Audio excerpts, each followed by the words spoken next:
Welcome to ఎస్పోర్ media. నేను మీ రాజ్ కమల్ బడిపాటి. ఈరోజు మనతో పాటు ఉన్నారు వైఎస్ఆర్సీపీ పార్టీ మీడియా ప్యానలిస్ట్, మాజీ ఏపీఐడిసి చైర్మన్ బండి పుణ్యశీల గారు మనతో పాటు ఉన్నారు. మేడం నమస్తే. నమస్తే అండి. మేడం ఎలా ఉన్నారండి? బాగున్నాను సార్. మేడం ఏంటి కూటమి ప్రభుత్వం అధికారం చేపట్టి దాదాపు 20 నెలల కాలమైంది. 20 నెలల కాలంలో అభివృద్ధి సంక్షేమం అనేది జోడెద్దుల బండిలాగా వెళ్తుంది అనేది కూటమిలో ముఖ్య నాయకులు చెప్తారు. నిజంగా జోడెద్దుల బండిలాగా వెళ్తుందా? జోడెద్దుల బండిలా కాదండి, గుడ్డెద్దు బండిలాగా వెళ్తోంది. ఎందుకంటే వాళ్ళకి కనిపించట్లేదు అంతే. వాళ్ళు అభివృద్ధి పదంలోకి నడిపించేస్తున్నాం అనుకుంటున్నారు, కానీ రాష్ట్రాన్ని అప్పుల కుప్పగా మార్చేశారు. అమరావతిని ఒక పెద్ద మేనియాలా చూపిస్తూ అక్కడ కూడా చేస్తున్న డెవలప్మెంట్ ఏమీ లేదు. అసలు బేసిక్ గెజిట్ తీసుకురాకుండా ఎన్ని ఆర్భాటాలు చేసినా కూడా ఆంధ్ర రాష్ట్ర ప్రజలు నమ్మేస్తారు, ఈ తరం కూడా నమ్మేస్తారు అనుకుంటే చంద్రబాబు నాయుడు గారు ఖచ్చితంగా పప్పులో కాలేసినట్టే. అంటే జగన్మోహన్ రెడ్డి గారికి సంబంధించి ఏదైతే గతంలో అయినా ఆర్థికంగా కానీ అన్ని రకాలుగా విధ్వంసం చేశారు, ఆ విధ్వంసాలని, ఆ గోతులను పుడుచురాటాకే మా టైం సరిపోతుంది అనేది సాక్షాత్తు చంద్రబాబు గారు చెప్తారు.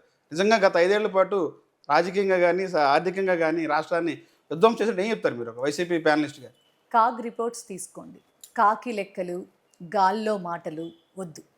కాగ్ రిపోర్ట్స్ తీసుకుంటే 19 to 24, 14 to 19 జీడిపి రేట్స్ ఎలా ఉన్నాయి అనేది రీసెంట్లీ విడుదలైనటువంటి ఇదిలో 19 to 24 even corona time 2 years ప్రపంచాన్ని కుదిపేసినప్పటికీ కూడా 5 సంవత్సరాల్లో జగన్మోహన్ రెడ్డి గారి టైంలో జీడిపి రేటు బ్రహ్మాండంగా పెరిగింది అనేది వాస్తవంతో కూడినటువంటి విషయం సార్.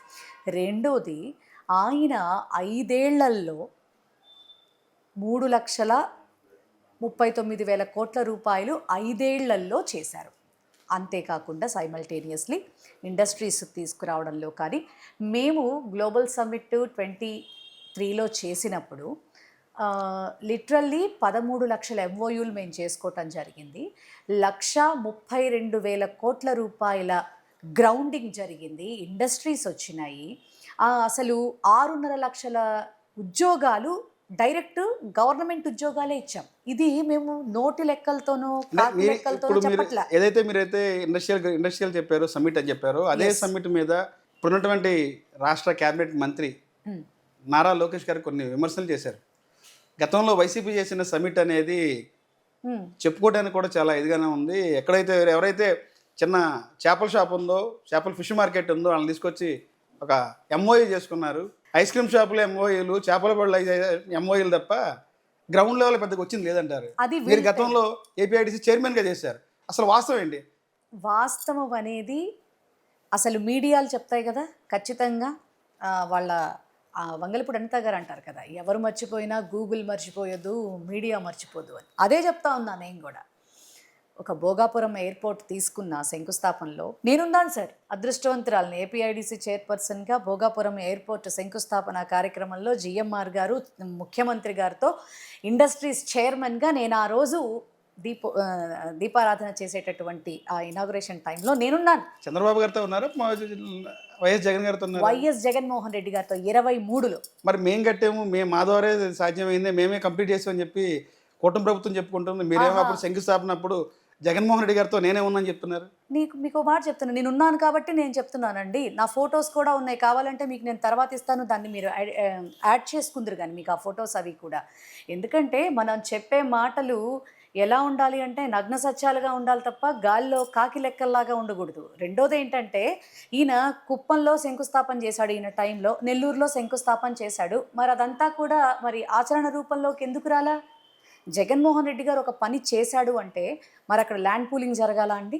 ల్యాండ్ పూలింగ్ జరగాలి, అన్ని రకాల పర్మిషన్స్ రావాలి. వైజాగ్ ఎయిర్పోర్ట్ని స్టాప్ చేసి దీన్ని కన్స్ట్రక్ట్ చేసి ఆయన ఆనాడే చెప్పారు స్టేజ్ మీద 26 కల్లా ఇది ఓపెన్ జరుగుతుంది అని చెప్పాడు. ఆయన ఈ రోజున ప్రతిపక్షంలో ఉన్న 26 మొన్న జనవరిలో వాళ్ళు ప్రారంభం చేయటం జరిగింది. అంటే వీళ్ళు ప్రారంభం చేసి ఓపెనింగ్ రిబ్బన్ కటింగ్ చేసినంత మాత్రాన మరి క్రెడిట్ అంతా వాళ్ళదే అవుతుందా?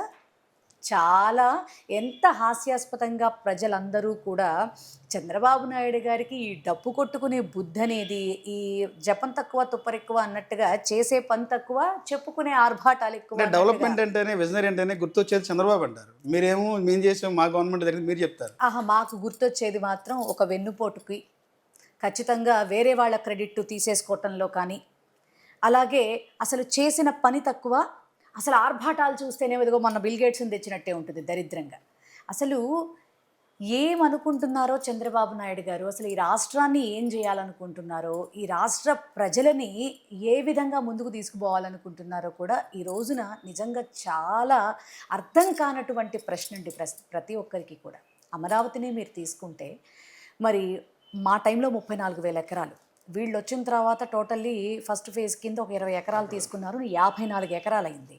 ఆ 54 ఎకరాలకే 54,000 ఎకరాలకే లిటరల్లీ ఇప్పటి వరకు ఒక ఎకరం డెవలప్ చేయాలంటే 2 కోట్లు పడుతుంది అని చెప్తా ఉన్నాడు ఆయన. మరి దానికే ఇప్పటి వరకు ఏ అతి గతి లేదు. అప్పుడు ఇప్పుడు కలిపి లిటరల్లీ 55,000 కోట్ల రూపాయలు అమరావతిని బూచిగా చూపించి అది గ్రాంట్ అని చెప్తున్నాడు, కానీ అది it's not a grant, it's completely అప్పే.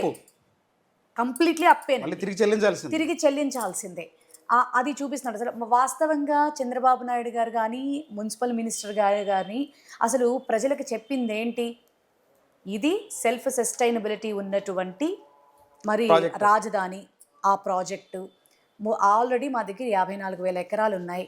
అసలు 25,000 ఎకరాల్లో బ్రహ్మాండమైనటువంటి రాజధానిని నిర్మించేసేసి అమరావతి దేవతల రాజధానిని ఇక్కడ తలపించే విధంగా బ్రహ్మాండమైన భవనాలు కన్స్ట్రక్షన్ చేసేసి మరి మిగిలినటువంటి ఆ 25 + 4 29,000 ఎకరాలు ఏవైతే ఉన్నాయో వాటిని అమ్మి అప్పు తీర్చేస్తాం, ఎక్కడి నుంచి ₹1 అప్పు తీసుకురావాల్సినటువంటి అవసరం కూడా లేదు అని బాజాలు కొట్టి ఇప్పుడు మళ్ళీ మీ ఇళ్ళు బీకేస్తామని, మాకు రోడ్లు కావాలి, ఇంకోటి కావాలి, మేము డెవలప్ చేయాలంటే మాకు ఇంకా మీవన్నీ కావాలి అంటుంటే అమరావతి రైతులు బండ బూతులు తిడుతున్నారు. వాళ్ళ జీవితాలతో ఆడుకుంటున్నాడు. రీసెంట్లీ దొండపాటి రామారావు గారు ఆయన మరి ఆ తాడికొండ నియోజకవర్గ ఎమ్మెల్యే సాక్షిగా జరిగినటువంటి మీటింగ్లో మరి నిర్దాక్షిణ్యంగా ప్రాణాలు పోగొట్టుకున్నాడు. ఏమయ్యా, నేను ఇచ్చిన 2 ఎకరాలకే ఇప్పటి వరకు నాకు కరెక్ట్గా నాకు రిటర్నబుల్ రిజిస్ట్రేషన్ చేసి ఇవ్వలేదండి. రిటర్నబుల్ ప్లాట్స్ ఎలా ఇవ్వాలి? వాళ్ళవన్నీ 3 పంటలు పండే భూములండి. బంగారం లాంటి భూములు తీసుకొని ఎక్కడో చెరువుల్లో, కాలవల్లో, అది ముక్కు ముఖం తెలియని శ్మశానాల్లో ఇస్తూ ఉంటే వాళ్ళు ఎట్లా తీసుకుంటారు? దాన్ని పోని డెవలప్ అన్నా చేసి ఇచ్చావా? అది లేదు ఇంతవరకు.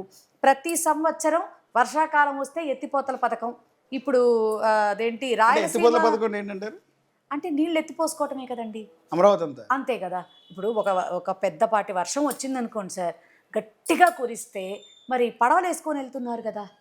మరి పడవలు వేసుకొని వెళ్తున్నారు అంటే చిన్న సైజు చెరువులు అక్కడ తలపిస్తున్నాయనే కదా. మరి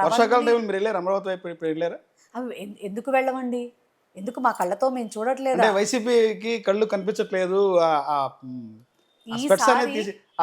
కళ్ళు కానీ తీసేయాలి అనేది కూటమి చెప్పుద్ది. పదే అదే చెప్తున్నారని చెప్పండి. వాళ్ళ తెరలు అమరావతి రైతులు తొలగిస్తారు. ఇప్పుడు మేం మాట్లాడితే ఇలాగే మాట్లాడచ్చు, కానీ అమరావతి రైతులు మాట్లాడుతున్నారుగా, నా బొంద అక్కడ ఏముంది శ్మశానం తప్ప అని. గట్టిగా కట్టిన 4 బిల్డింగులు చూసుకునే నువ్వు ఇదైతే 5 సంవత్సరాల్లో 2 సంవత్సరాలు కరోనా పోయిన వితిన్ 3 ఇయర్స్లో విజయవాడే తీసుకోండి సార్, ద బెస్ట్ ఎగ్జాంపుల్ విజయవాడే తీసుకోండి.